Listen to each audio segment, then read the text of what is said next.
d'ENF, la direction de l'éducation non formelle.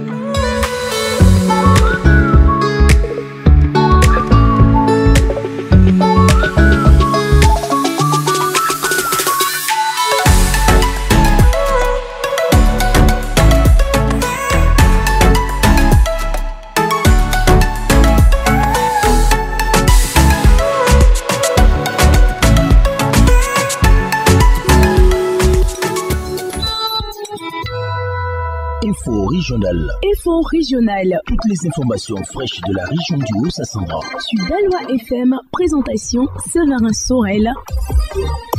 Vous faites bien de vous informer en écoutant Daloa FM. À l'affiche de cette édition, secteur éducation-formation, le ministère de l'Éducation nationale et de l'alphabétisation renforce les capacités des conseillers en alphabétisation et les représentants locaux des structures islamiques d'éducation en vue d'une intégration de ces écoles islamiques au système éducatif formel.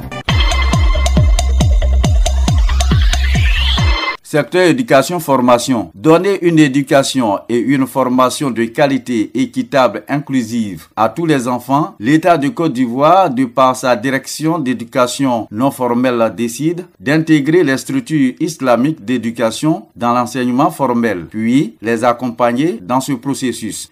C'est tout le sens de la formation organisée à l'intention des conseillers en alphabétisation et des représentants locaux des structures islamiques d'éducation dans les locaux du CAFOP de Daloa, explique Miyo Mathieu, chef des services des structures islamiques d'éducation à la direction de l'éducation non formelle du ministère de l'Éducation nationale et de l'alphabétisation. Le ministère de l'Éducation nationale, à travers le programme pour le renforcement du secteur éducatif primaire, a décidé de faire un accompagnement de ces structures qui avaient fait l'objet au préalable d'une évaluation. Et aujourd'hui, il s'agissait des structures proches de l'intégration. Le ministère a bien voulu accompagner ces structures-là à la reconnaissance dans le système éducatif formel. C'est pourquoi nous sommes venus outiller les CIEPA et les représentants locaux de la PCE pour qu'ils accompagnent toutes ces structures au niveau de Daloa, qui sont au nombre de 80 dans les différentes localités, à avoir la reconnaissance. Cette formation requiert un enseignement de langage approprié, à en croire Sanogo Ali, l'adjoint au directeur national commis à la gestion de la plateforme d'encadrement. Il y a les institutions, c'est-à-dire les conseillers,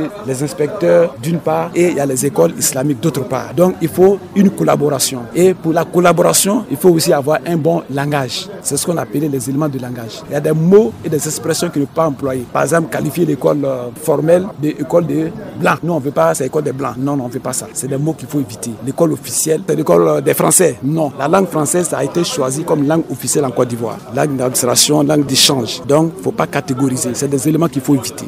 Et de tout le monde, c'est l'école nationale. C'est quoi? Il y a un ministère d'éducation national. Quand on dit ça, ça regroupe tout le monde. Donc, c'est des mots comme ça qu'il faut éviter.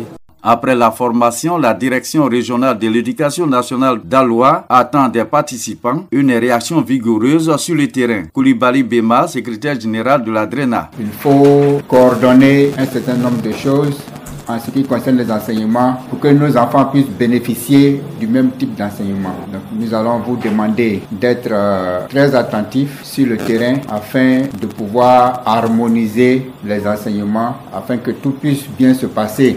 Un appel que s'approprient les conseillers en alphabétisation et des responsables des structures islamiques d'éducation à l'image de l'imam Abdallah Bamba. Sur le terrain, il y a 17 draines qui sont un peu prises en compte et nous on va accompagner. On va aller voir ces écoles qui sont déjà identifiées, qui étaient proches à l'intégration et puis ensemble avec les conseillers alpha qu'on appelle CIEPA, vérifier ce qui manque et puis, ce qui est important, les aider, encadrer les fondateurs à réussir à combler le manque pour qu'au bout de cette opération qui va durer 8 mois, pour qu'un résultat puisse être donné probant, pour que cette école-là, qui était déjà ciblée, puisse être intégrée. À défaut, elle va faire encore des efforts pour son intégration. Ce qui est positif est qu'on sera impliqué cette fois-ci dans le suivi, l'évaluation de ces écoles-là pour éviter le favoritisme et le copinage aussi par moment. Connais Clément Félix, conseiller alphabétisation IEP Daloa Kennedy. On a appris ici dans cette formation que la manière dont il faut s'adresser aux structures islamiques d'éducation est différente de la manière dont on s'adressait à elles avant. Donc ce qui fait que, on peut dire de manière générale, ça nous a apporté encore des acquis. Assurer une éducation équitable, inclusive et de qualité est une priorité pour le gouvernement à l'effet de lutter contre l'analphabétisme en Côte d'Ivoire. DNF, la direction de l'éducation non formelle.